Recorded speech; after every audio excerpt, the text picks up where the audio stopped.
Šiandien noriu padaryti video blogą ir parodyti daugiau savo kasdienybės Portugalijoje, gyvenant mažame miestelėje prie jūros ir auginant 1 metų sūnelį. Turbūt fone girdžiu ugniagesių mašinėlę, bet čia yra vienintelis būdas, kokiu aš galiu nufilmuoti šitą video, kol mano sūnelis yra užsiėmęs. Žodžiu, mes šeimoje turime labai aiškią ir gana griežtą rutiną. Tai reiškia, kad mes keliamės tuo pat metu, valgome ir einame miegoti visada tą pačią valandą. Žinau, gal tokia rutina tikrai ne visom šeimom, bet mūsų šeimai tokia rutina labai pasiteisina, nes mes labai branginam savo laiką ir labai jį sąmoningai leidžiam. Gana sustiguota, mes turim bendrą šeimos kalendorių, kad visą laiką žinotume, kas ką veikia, kokie vizitai pas mus yra šeimos, asmeniniai, verslo ir taip toliau. Šiandien diena šiek tiek kitokia, nes mano vyras yra išvažiavęs į komandiruotę ir turėjo būti mano treniruotės diena ir dėja aš negalėjau nueiti, bet tai nereiškia, kad diena nueis veltui ir vis tiek galiu ir pasportuoti, ir praleisti laiko lauke, tai taip ir padarysime. Atvažiuoja mano mažas ugniagesys. Eisim pasivaikščioti, atsimti siuntos, praleisti šiek tiek laiko prie jūros ir negaliu patikėti, kad ateina trumpų rankovių sezonas. Tai reiškia, man reikia visą savo spintą peržiūrėti, nes kaip matot, pagrindė kabo megztiniai ilgomis rankovėmis. Tai reikės traukti sukneles, sijonus, basutės, tai žodžiu. Labai laukiu to laikotarpio. Ir man rodos, dar nesu jūsų supažindinus su mūsų kate. Tai yra mūsų katė Godži. Žodžiu, jeigu norite katės, kuri būtų jūsų kompanionas ir sutartų be galo gerai su vaikais, tai yra būtent ši veislė. Čia yra skudurinukė mūsų. Skudurinukė. Angliškai vadinasi ragdoll. Mūsų katytė yra kilus iš Palangos, tai jinai labai daug keliavus. Iš Palangos jinai keliavo į Londoną, tada skrido lėktuvu iki Lisabonos, tada ilga kelionė buvo iki šiaurės Portugalijos, tai žodžiu, keliauninkė. Tai va, mano sūnelis jau nekantrauja, einam persirengti ir eisim atsimti siuntos. Žodžiu, gavosi taip džinsai ir labai paprastas topas. Tai, na žodžiu, klasika. Tai realiai mums iki parduotuvės nueiti 1 minutę, bet realiai trunkam 15, kol visus surenkam akmenis, kol patraukiam kiekvieną rankeną. Tai užtrunka laiko. Pasėdėsiu, sako. Problemos, kai šiltas oras, vaikas visur sėdi ir negali sakyti ne. Ten einam. Pasiėmėm siuntą. Tai žinot, ką gavau? Ogi spaudimo aparatą. Tai realiai kažkaip vis dažniau galvą skauda ir daktarai pasakė vieną iš dalykų, ką reikia daryti, tai matuoti savo spaudimą. Tai pradėsim matuoti? Taip? Ne? Taip.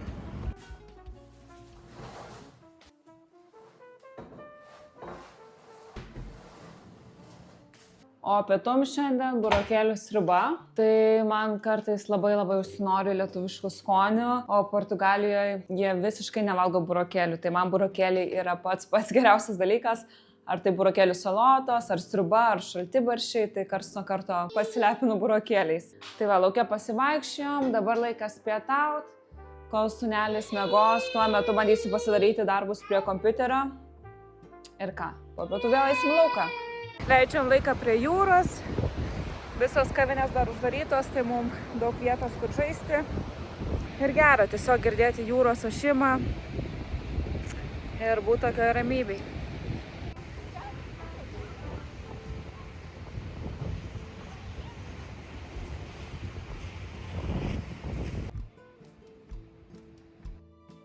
Labas rytas. Atrodo, pati dariau video, kad jeigu mes turim laisvą minutę kaip mamos, kad skirti ją kažkaip savo. Dabar mano vyras su vaiku išėjo pasivaikščioti, pažiūrėti žuvėdrų, nes mes gyvenam jūrinėme miestelėje. Tai realiai kiekvieną dieną plaukia laivai į jūrą ir tada jie grįžta į pakrantę ir pardavinėja žuvį tiesiogiai. Tai vaikam būna visa ta atrakcija, nes tie pardavėjai būna numeta ten žuvų, ten galvų kažkokių ir tada būna labai daug žuvėdrų, visokių kirų. Tai realiai jie nuėjo pasižiūrėti, o aš turiu laisvą valandėlę. Tai per tą valandėlę ką? Nuėjau į dušą ir vietoj to, kad kažką padaryčiau savo, kaip ir pati kalbėjau, eisiu gaminti maistą. Bet gera dalis ta, kad man maistas šiaip yra kaip terapija, man patinka gaminti. Šiandien gaminsiu moliūgo ir rikotos vaflius. Tai realiai yra vienas mėgstamiausių mano vaiko užkandžių ir yra labai lengva pagaminti. Čia esu pasidarius moliūgo piurė, tai realiai tiesiog išgarinau moliūgą ir jį sumaliau ir dabar laukiu, kad jis atauš.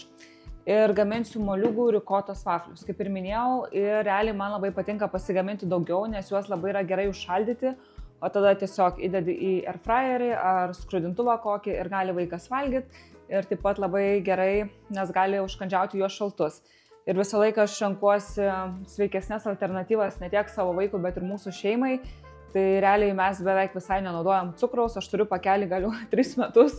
Tai ten truputį, jeigu būna parašyta kokį ten puodelį cukraus, aš būna įdedu arbatinį šaukštelį. Ir aš manau, skonio receptoriai irgi adaptuojasi, tai kuo tu mažiau valgai druskos, cukraus, tuo tau mažiau ir norisi. Kadangi gaminsiu savo vaikui, tai cukraus iš vis nenaudosiu, bus naudojami bananai, rikota, kiaušinės, moliūgas, kuris irgi šiek tiek iš savęs turi to saldumo, su tais vafliais. Gaminuosiu dėl to, kad vakarieniai būsim išvažiavę, važiuojam pas draugus, pasigrilinti maisto, mėsytės. Ir kadangi mūsų vaikas dar nevalgo pilnai nuo stalo, nors kaip ir galėtų, bet vis tiek aš dar nesu ant tiek pilnai atsipalaidavus mama, kad ten viską duoti nuo stalo, ką yra, ir vis tiek noriu, kad jis maitintųsi visai sveikai kol kas. Tai kol galiu, kol turiu laiko ir noro, stengiuosi visą laiką būti pasiruošus, ar kažkokios sriubytės, ar vafliukai, ar blyneliai.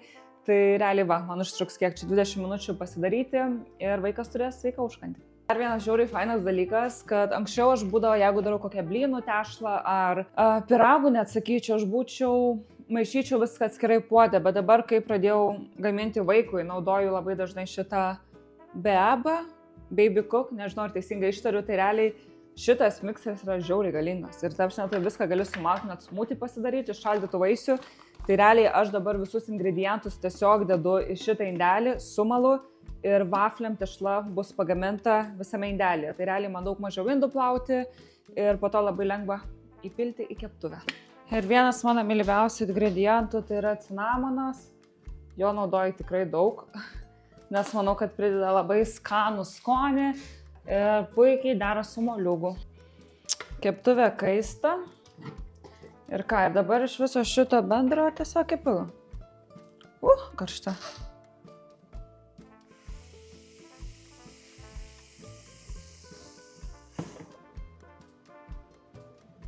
Aš visą laiką labai jaunuosi pirmą kartą atidaryti, nes bijau, kad jie gali būti prilipę. Tai sakau, jeigu įdedat sviesto ar aliejaus, niekada taip neatsitiks. Ir nereikia pilti jokio aliejaus į pačią keptuvę ar purkšti kažkaip, tiesiog įdėti pačią tešlą. Kol kepa vaflį, dar norėjau pasidalinti keliom mintimis. Tai realiai iki kol nebuvau mama. Šiaip man visada rūpėjo mityba ir maistas, bet dabar tikrai skiriu daug daugiau dėmesio savo mitybai. Nes aš manau, kad mūsų sveikata labai priklauso nuo maisto, kurį mes dedame į savo kūną. Tai mes realiai šeimoje 95% valgom namuose, o jeigu valgom kažkur išėję iš namų, tai einam tik tai į tuos restoranus, kuriuose jau esam buvę, arba per kažkokią rekomendaciją. Aišku, kai tu keliauji, tu neturi tokio pasirinkimo, bet kai tiesiog gyveni savo normalų gyvenimą, tiesiog nėra to įpročio. Ir ne dėl to, kad ten ar nėra galimybių, ar ką jų yra, bet tiesiog tai yra mūsų pasirinkimas. Nes aš pastebėjau, jeigu tu tiesiog užbėgi kažkokį pasitaikiusi restoraną, labai dažnai tu nusivili maistu ir tu būni ir sumoki pinigų, ir pavalgai, ir tu pasisotini, bet dažniausiai tu jautiesi blogai. Tai ar pykina, tai ar pilvą po to skauda, visas tavo žarnynas susibalamutina.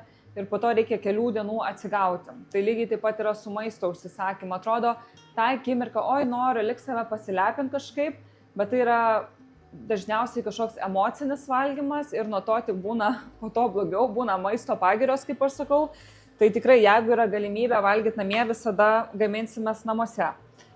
Ir sakau, dabar, kai esu mama ir man yra labai svarbu, kad mano šeima būtų sveika, kad būtų laiminga, tai aš tikrai skiriu nemažai dėmesio maisto gamybai, bandau išmokti naujų receptų ir bendrai domėtis, kaip kad ir šitie vafliai, kokia alternatyva galėtų būti. Ir aš atsimenu šitos vaflius, kai pradėjau kepti, mano vyras irgi nusivylė šiek tiek, sako, galvau, bus belgiški vafliai.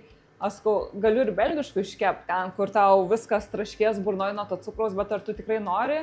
Ir realiai aš pastebėjau, kuo tu vartoji mažiau cukraus ir druskos, tuo labiau tavo skonio receptoriai adaptuojasi. Ir po to, kai tu išeini valgyti kažkur į miestą ar kažkur, tu pastebi iš tikrųjų, kiek visur yra daug to cukraus ir druskos. Tai va, tokia situacija. Bet vėlgi, aš nekalbu apie kraštutinumus. Jeigu tavo 80-90% mityba yra tvarkinga, tai nieko tokio nėra ir išeiti ir su draugais pavalgyti, nes vėlgi tai yra didelė socialinio gyvenimo dalis.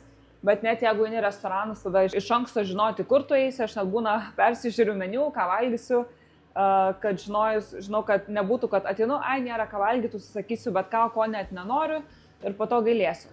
Tai va, realiai maistelis mano sūneliui paruoštas, dar atskirai indelių būna įsidedu natūralaus jogurto, vandens visą laiką ir būsim pasiruošę dienai. Tai realiai visą laiką stengiuosi apgalvoti dieną į priekį, kad neatsidurtų tokioje situacijoje, kad mes neturim su savim maisto tiek suaugusiems, tiek vaikam, nes tada irgi lengviausia nuslysti šoną ir tada nusipirksiu kažką čia greito, užvalgysiu, kai realiai visą laiką galiu su savimi turėti kažkokią sveiko maisto alternatyvą.